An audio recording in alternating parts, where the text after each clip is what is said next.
Hello everyone, Stakuya here, and today let's talk about how World War I began. See, there's a lot of debate when it comes to the World Wars, or any war for that matter, as to how exactly World War I and World War II started. We know basically how World War II started. It's really a matter of when, whether it started with Germany's invasion of Poland or whether it began with the Sino-Japanese War evolving into World War II. There's a lot of debate on that. But World War I is a bit more of a complicated mess. Like, the basic question is, how did World War I start?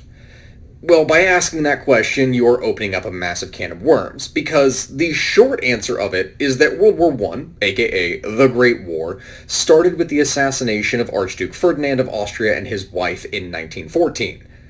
Franz was the heir to the throne of the Austro-Hungarian Empire, and his death by a Serbian nationalist in Bosnia would cause Austria to give Serbia an ultimatum.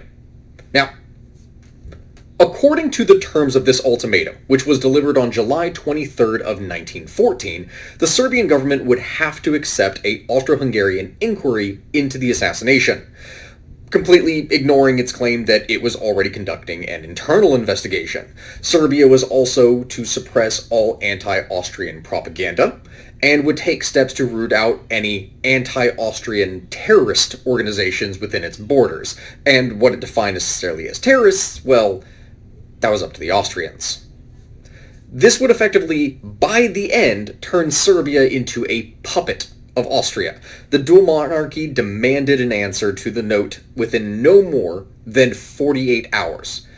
By that time, anticipating that Serbia was not going to respond favorably, the diplomat from Austria to Serbia was already packing everything up to leave and head back to Austria, knowing that war was more than likely going to break out.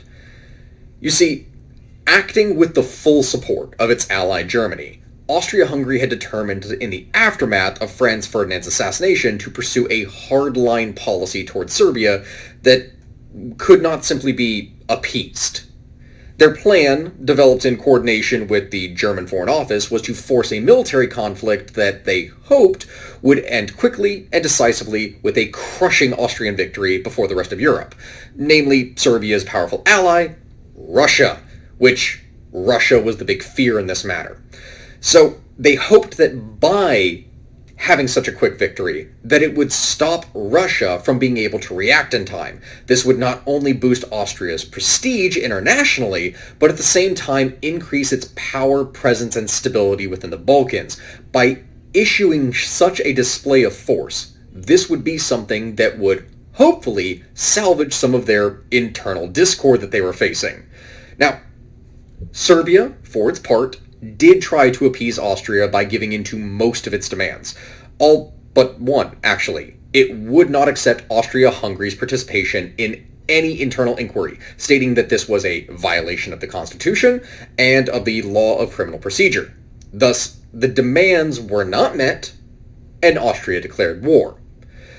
It's actually kind of funny, because by this event occurring, because Serbia took such a conciliatory approach, in the eyes of the international community, this turned international opinion against Austria. If they had been more standoffish, that would not have happened. But because they were so conciliatory, it actually put them in a more favorable light. But again, in the end, this is not so simple. Every basic history book will tell you that World War I started with the assassination. Technically, this is true, but this conflict was one that had been brewing for many decades. Many decades, in fact, and it only became a world war due to the massive network of public and secret alliances that had been built up over the decades. So, if we are going to understand World War I, we have to turn back the clock by about half a century, to 1870 and the start of the Franco-Prussian War. Now I want you to join me next time as we set the foundation for what would become the World Wars. Thank you for watching, and I'll see you in the next one. Bye-bye.